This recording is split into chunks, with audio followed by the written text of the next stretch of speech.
Yo teman-teman freelancer, selamat datang di channel ini.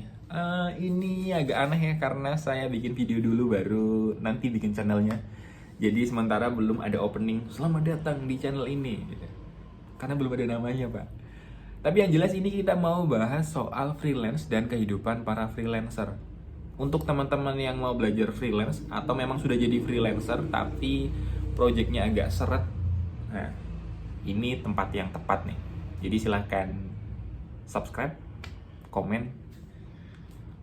Nanti kita akan bahas soal tips biar kemampuan meningkat dan tips supaya projectnya lancar. Karena kemampuan meningkat, kemampuan jago, tapi kalau nggak dapet project buat apaan?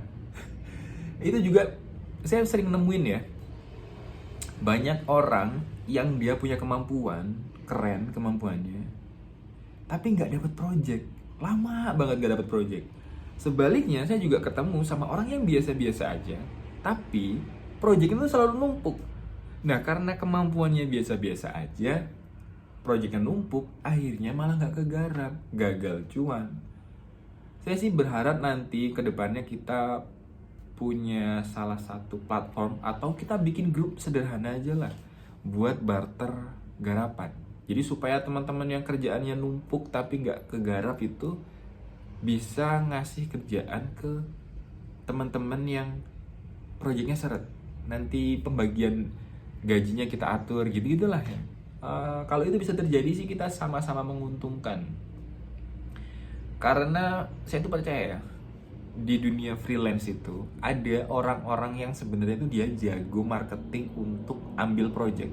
Jadi dia nggak bisa nggarap itu, tapi kalau untuk menarik pelanggan dia bisa aja gitu. Nah, ada juga orang yang dia kemampuannya bagus tapi nggak jago dalam hal marketing. Akhirnya ya gitulah. Kalau saya sih kebetulan mungkin agak beruntung ya. Sepagi ini aja saya juga ada garapan nih buat nulis. Ini rutin sih, udah saya lakuin selama 2 tahun. Kalau pagi sampai siang kayak gini saya nulis-nulis. Nanti kalau agak sorean saya bikin grafik, ya grafik dan audiovisual. 3 hal itu sih yang saya kejar selama 5 tahun ini. Nulis, bikin gambar buat sampul dan feed Instagram, kemudian bikin konten audiovisual. Itu ya buat narator dan lain sebagainya. Teman-teman kalau saya ceritain tuh kerjaan-kerjaan saya, terutama di bagian audiovisual tuh mungkin nggak kepikir bahwa ternyata itu kerjaan kayak gitu ada gitu.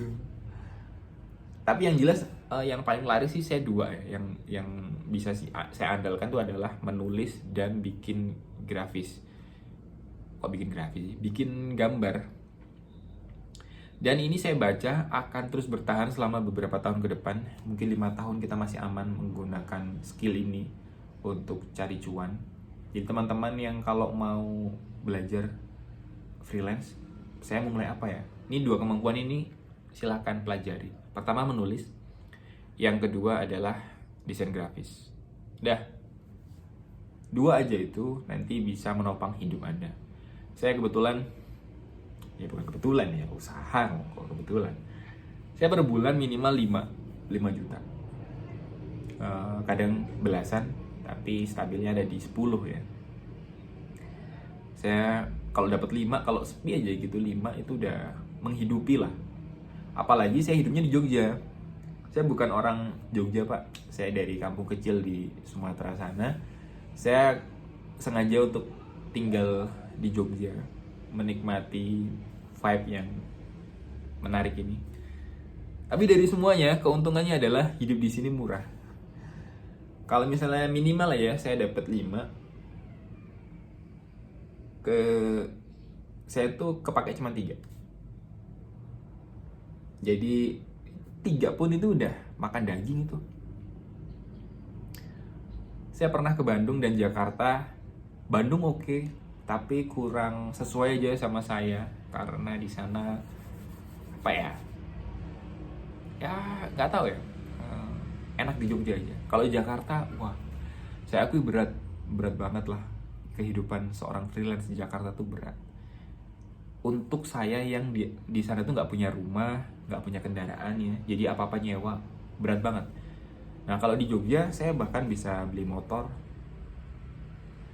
ya saya bisa beli peralatan. Nih kita nanti juga bahas juga ya, peralatan apa yang sekiranya bisa dipakai teman-teman freelance yang murah tapi berguna. Nah, kita bahas juga tuh. Jadi teman-teman silahkan berlangganan, subscribe maksudnya, dan komen sih yang penting.